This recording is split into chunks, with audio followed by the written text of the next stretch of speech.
कितनी हैरानगी की बात है।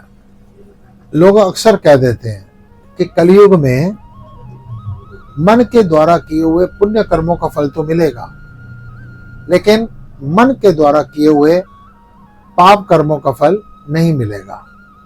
देखो, ये अच्छी बात है कि मन के द्वारा किए हुए पुण्य कर्मों का फल मिलेगा, लेकिन मन को आप कितना पुण्य कर्मों में लगा रहे हैं, ये लगाइए। मैं आपसे ये नहीं कह रहा कि नहीं लगाते आप, मैं आपसे कहूंगा मन को ही लगाइए। होता क्या है, कई लोग आते हैं कि स्वामी जी रात को नींद नहीं आती, हम उनसे कहते हैं रात को ना सिमरण करो।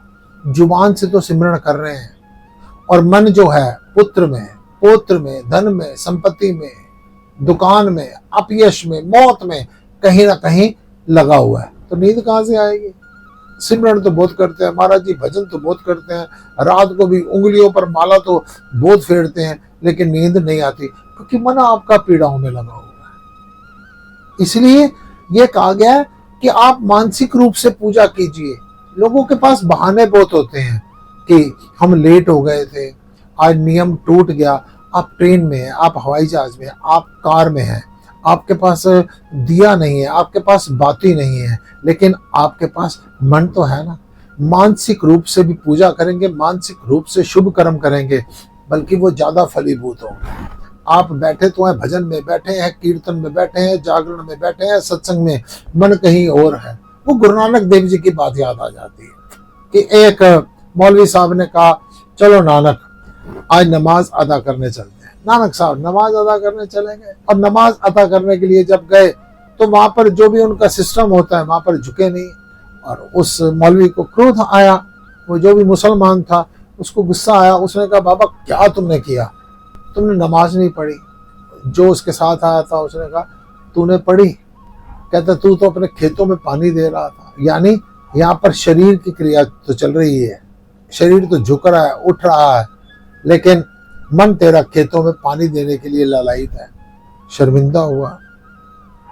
मौलवी साहब ने कहा तो हम तो कर रहे थे। कहते मौलवी साहब आप तो घोड़े खच्चर बेचने खरीदने की तैयारी कर रहे थे।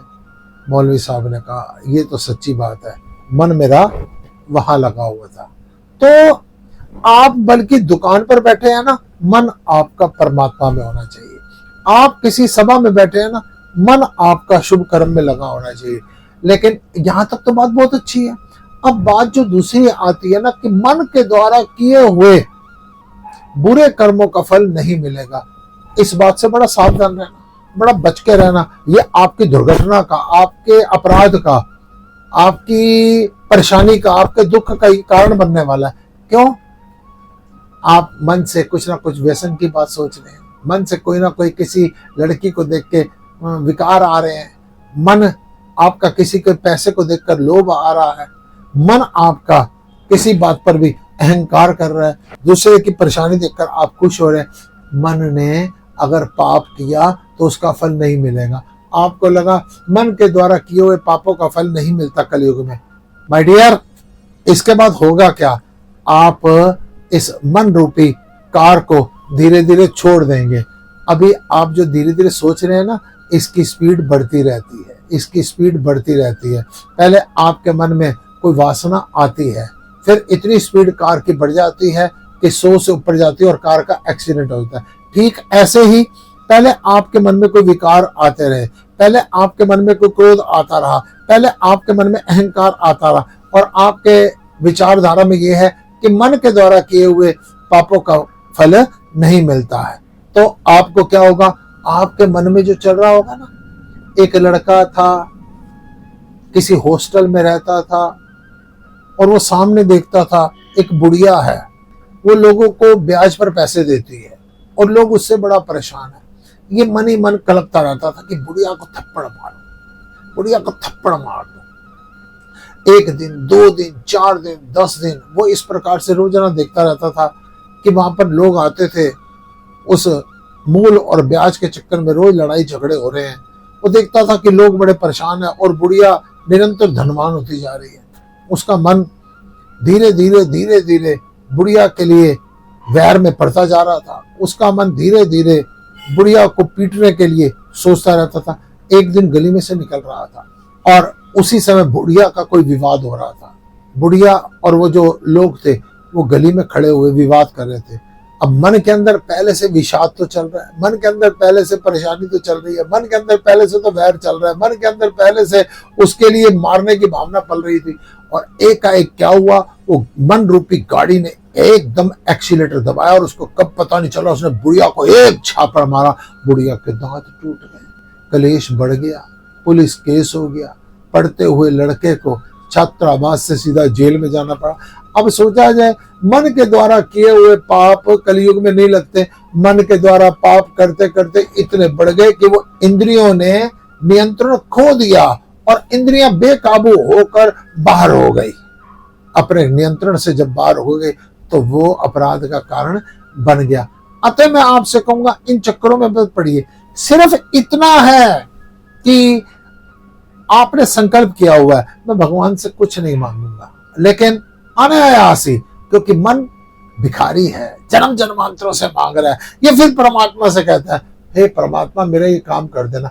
जैसे ये लहर उठी उसी समय तत्काल आपका विवेक, आपकी बुद्धि उसी समय परमात्मा से कहे कि प्रभु बिल्कुल भी इसकी बात मत सुनना, ये मन को तो भिखारीपन की आदत पड़ चुकी है, इसकी बात मत सुनना। आपने नियंत्रण कर लिया, आपके मन में किसी के प्रति वैर आया, आपने उसी क्षण, जैसे नदी के अंदर लहर आती है वापस चली जाती है, आपने उसी क्षण अपने मन को दुत्कारा, मुझको किसी के प्रति वैर नहीं करना है। आपके मन में लोभ आया, लेकिन आपने तत्क्षण उस आदमी से स्पष्ट किया, मेरे को लोभ आ रहा था लेकिन मैंने आपसे किसी प्रकार का तोलमोल नहीं करना, ये जो व्यवहारिक है वो इतना पैसा आपका बनता है, तब आपको पाप नहीं लगेगा।